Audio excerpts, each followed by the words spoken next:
I think the story of ARC is one that is important because it can reach a very wide audience, and specifically within the genre it's set in, that of like post-apocalyptic, really gets down to the basics of humanity and psychology. Preston already had a very solid idea of what he wanted it to be. We sat down in a meeting where we're kind of going back and forth about, what can we really, almost in a sense, make a mission statement about this film. And the biggest thing that we came up with is we both have siblings who were adopted. And his siblings were adopted from China, I believe. He was explaining to me about that struggle and that difficulty of bringing children into a family after being in a situation like that.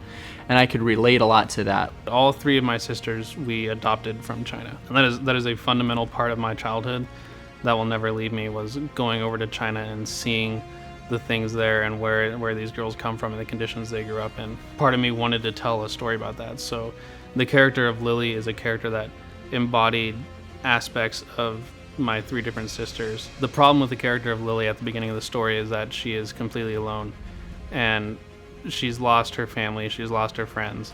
When she's able to find Mike, she finds this new friend and realizes that he can help her through hell, basically, to find this place where she can be cured. But once she gets there, she has to learn how to accept community and how to become a part with people and understand that it's okay that this is home now, which is something that you see a lot with adopted children and orphans.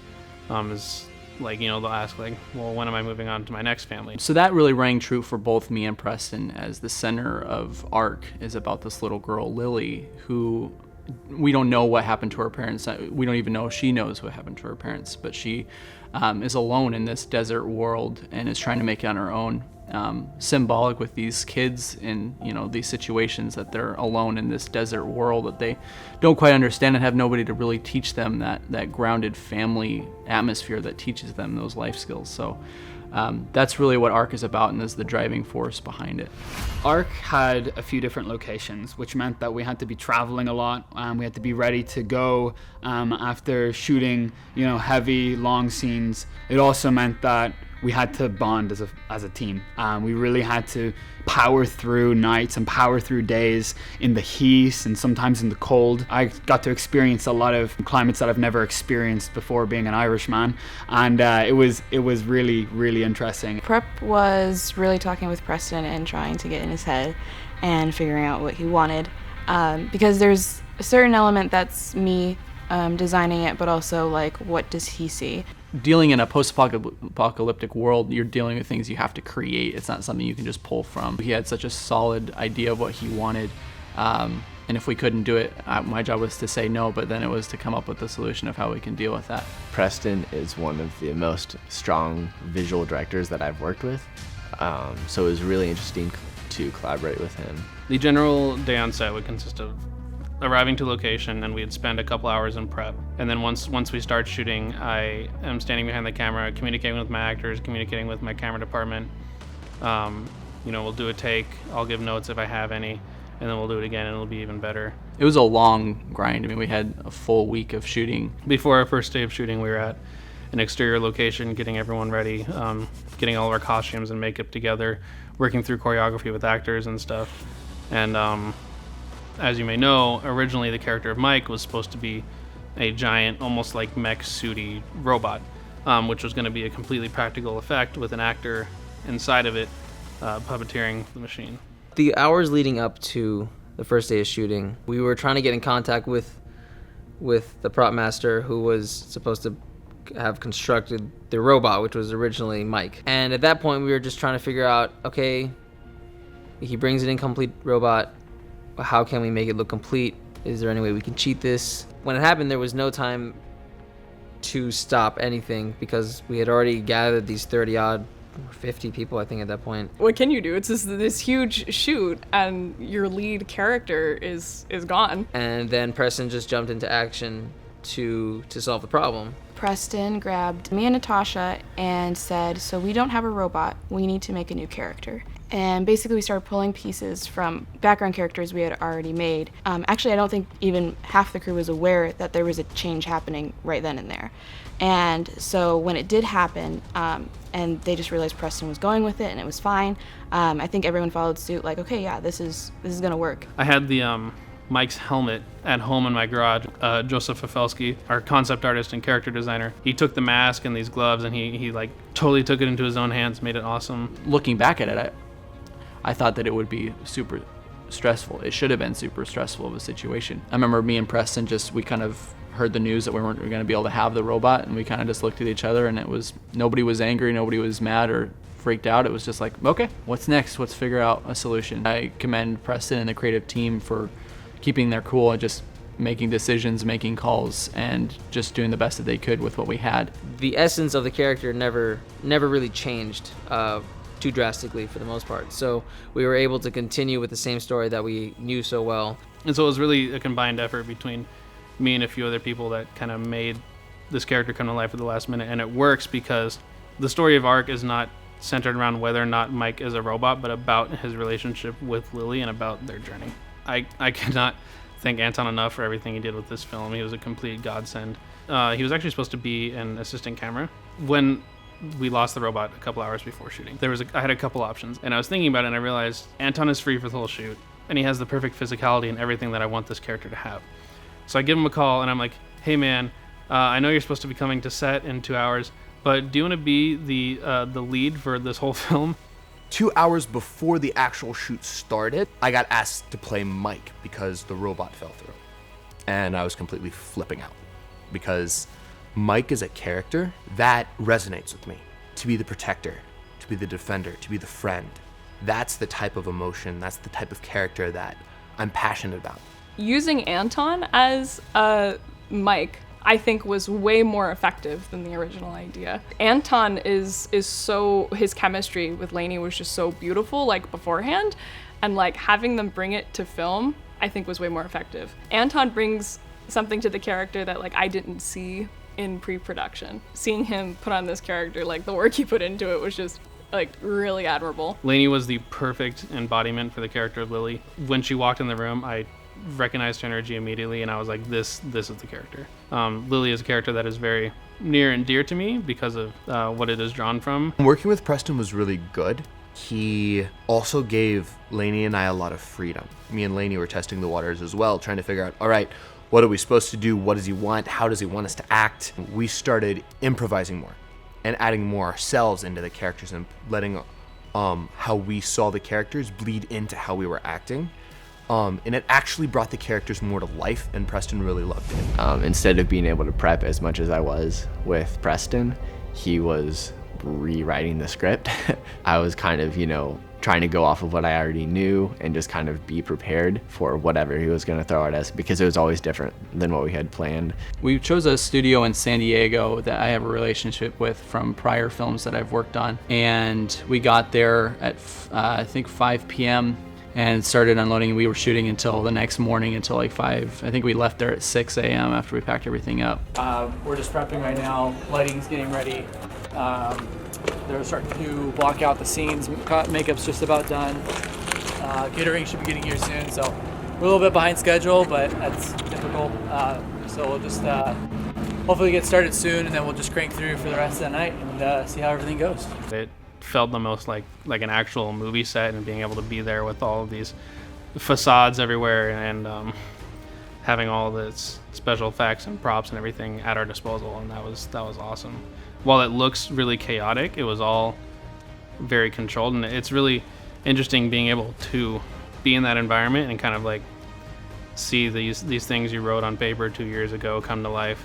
We had to simulate that it was kind of this city that was run down because this is after, it's this post-apocalyptic environment, but we also wanted to kind of make it this arena to really highlight the sort of battle scene, which keeps everyone in shadow in the outsides because we want these kind of like shadowy like demon figures, popping up out of nowhere, but then we really want to highlight, the action and what's really happening. Just before we call action, we're rolling in everything, and then we're like, all right, light the fires, and like Lewis runs in, and Ben Siemens, they run in with their lighters and like light all the fires, and they're like, okay, go. I was working a lot with Andrew Carlisi on the choreography.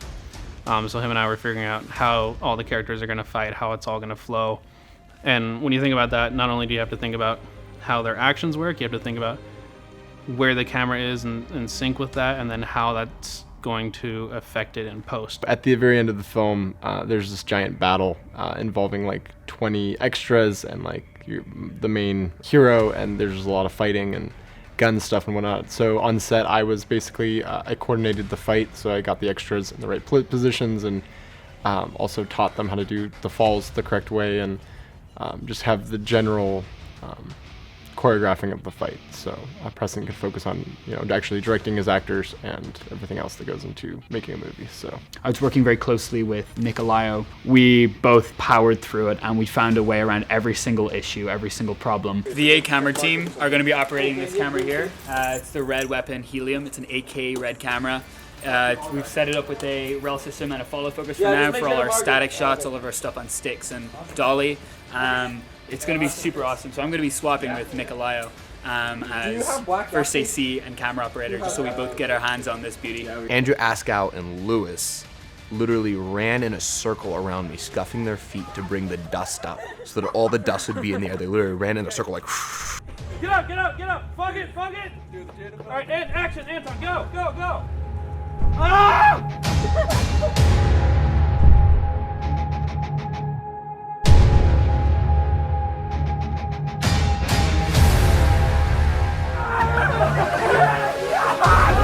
We were a little soft. People were willing to do almost anything to get the shots. My top priority was keeping everybody safe. While everybody's thinking this is so cool and getting into the shots and stuff, it was always kind of me sitting on the side, biting my fingernails, like, okay, is everything set up? The safety team's here? Okay. And then working with my DP, Austin Jacobson, was awesome. From the very first day we started doing the shot sheet and stuff together, I knew he could see the vision and see what I was going for and how I wanted it to be shot. Anton actually commented on this. I think our first day in the Imperial Dunes was like, it's so quiet, and there were moments where you just kind of you're on set and you just take a moment to yourself and you just kind of look out and you're just like, wow, I'm like here doing what I love, and it's beautiful. Like it's really compelling, and it makes you want to keep doing this.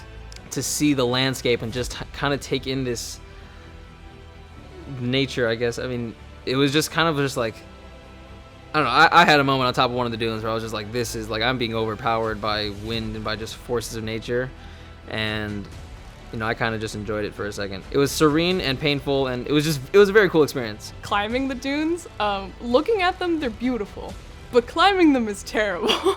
I loved like being a part of the day and looking at the beautiful irony of the grips carrying sandbags up sand hills. I was out of my element, and that was the coolest thing. Just like the vastness of it was like gorgeous, and like seeing the shots afterward, I'm like, wow, like this is such an awesome location. The dunes are really cool, but when you have to like carry stuff, it's not cool. Yeah. How's your eye doing, bro? I don't know. It's pretty close for the most part, but is your exposure down? Yeah, you see it? I get it. You're gonna need to pour some water over it and. Yeah, it was a lot of raking for me, making it look like sand was untouched. Being in 4 layers of black in the middle of the desert. It's not as hot as you'd think, but it was still pretty hot. A lot of what I did was, kind of like, all right, Andrew, Nick, take the camera over here, set up this shot, I'll follow, and I'm carrying this big lens case, across the desert. So that was a lot of fun shooting on, getting these landscape shots. Some of this shot right here actually was on the dunes. My echo, my shadow. It's prime. It's my favorite shot. And so the kind of landscape things that we were able to get, the really epic shots that we were able to achieve, were like, it was worth all of that effort and all the. I mean, the whole thing has been. A good film is usually worth the work and the pain that you put into it. When you're walking in the sand, that's not solid ground you have to step on. It slides out from underneath you, so especially going uphill is particularly difficult. I can't give enough props to people like Michael Yahata and Peter Mai, who are just constantly running up and down those sand dunes. One of the great things about the ARC crew and the ARC team is our like lightheartedness when it comes to shooting stuff. While we are very professional, all of us have a really good sense of humor, and we like to keep things light on set. There's this constant joking around, be it physical or verbal, and this really like this sense of joy that we try and bring to our sets. Yes! All of the sand off of me! No! Brother, help me! It's almost done! King. No! I think it really helps everyone throughout the shooting process, and kind of helps take the film to that next level, because if your crew and your team is happy, then it's just going to make the film that much better in the end, I think. Snail. One thing that stands out probably, and I'm sure a lot of people will talk about this, Andrew ASCOUGH and Nicholas Alayo wore pink shorts like the whole time, and they were just out there, you know. I was camera A operator, along with Andrew ASCOUGH. You know, we worked together as a team. We were the main camera. But I had made a joke to Preston early on that I would wear pink chubbies on set, kind of as an homage to the sound guy from Star Wars. There's like a picture where there's a guy holding a boom pole in pink shorts. He kind of made me commit to the bit, and so I committed as soon as we started work, and I threw them on. Oh no, not the pink. Oh my god. And I never break a promise. It just so happened he had 2 pairs of shorts, and since we were both on camera A team, we decided that we'd both wear the pink shorts for as much of the shoot as possible, and so we did. It's not a big deal. It's not. When you say it's not a big deal, you make it a big deal. Oh. It's a big deal. There was a photo shoot that was happening with like these professional models, and like they were also sporting this clothing line. They were still in the middle of shooting, so we didn't want to interrupt, and then they needed like extra light, so Andrew walked up to them and said, "Here, I can hold a reflector for you if you need help." She's like, yeah. So then Andrew was involved in this photo shoot with people that we haven't even learned the names of. So anyway, so we take these pictures with them, and we kind of just flex as hard as we can next to this really big buff guy. I think Andrew and Nick felt like they really fit in there. Maybe they'll go into that as another career or something. I don't know, but It was also just a lot of fun, and people got a good kick out of it. Being on set in Bombay Beach is a very interesting location. You really feel like I was stepping into the world we were trying to create. We're at the Salton Sea. As you can see, there's a sea. Nah. Did you smell that? Yeah. It smells gross. Ew. Cold, salty sea. And there was these huge horse flies that would fly around and bite people. And it was just this nasty location, but it was perfect for what we were looking for. It really, really fit the post-apocalyptic vibe that we were going for. It literally was this city that was supposed to be this big, kind of like resort and theme park and everything. It all broke down and, was abandoned. So that's kind of what we're left with. So it was a really cool place. There's like a bunch of dead fish carcasses on that beach because the water is toxic. So if you go to Bombay Beach, don't go in the water. The air is just stagnant and super moist, and it's like 100+ degrees, and so even if you're under the shade, it's still just absolutely miserable in that location. So thankfully we were only shooting there for 6 hours out of the whole shoot. Preston was feeling under the weather. He was basically like, Nick and Andrew, just, you have ideas for shots, go do them. So me and Lainey and kind of a skeleton crew went off with basically the camera and went and shot a bunch of little extra like insert shots and travel scenes. She's light and skippy, but you're getting to that center chair and you sit down. Then your head back. Yeah, that's it. Okay, we'll move on after this. We'll try to do this one thing. Camera A is rolling. Is camera B rolling? All right. And action! Our last one was the Mormon Rocks. So that was, I'm gonna get this wrong, San Bernardino National Forest, I think it's part of.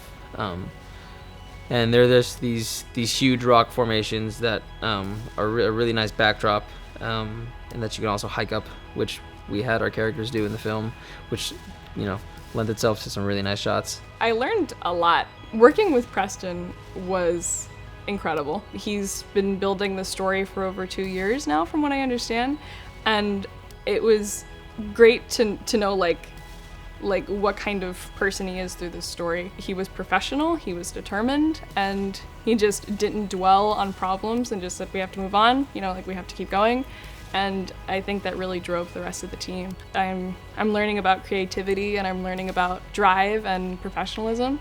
And I learned that a lot from this set. I don't know when I would have ever gotten that experience to do something that ambitious. Just the way that everybody was able to adapt to the setbacks was a really awesome experience, because then when I have sets that I'm on and like I have those setbacks, I can think back, okay, like what did Preston do in this situation? What did JJ do in this situation that I can apply to these things? We were doing that last little shot, and it was either a medium close or a close-up, so that everybody who was on set just like hovered in like around the camera. This is the last shot. Oh, is it like wrapped?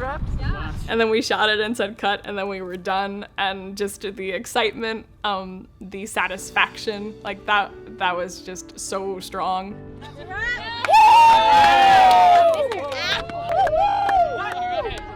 Yeah! We were wrapped. Yeah. Every single person on set wanted to be there and were willing to put their heart and soul into this project. You know, people knew that it was going to be hard, so they really brought their A game, which was really cool to see. Kind of everyone come together. You really got to rely on people, and any film set you're on can never turn into a selfish project. This is our project. This isn't mine any more than it is the PA's. Everybody who worked on this has a piece of this. And it's important to have a mission behind your film of why you're making it. You know, why is it important? Why do people want to care? At the core of it being about adoptive girls and boys is that this is not just a role model for young girls, but this is a role model for young men too. Because you can look at Mike or you can look at Lily and like find something about you. I can take on Babylon. I can fight the Rotters. Well, if Lily can do it, then I can do it too. What I've taken away from being on ARC is that the most important thing about a film set and a crew in particular is that people are looking out for each other.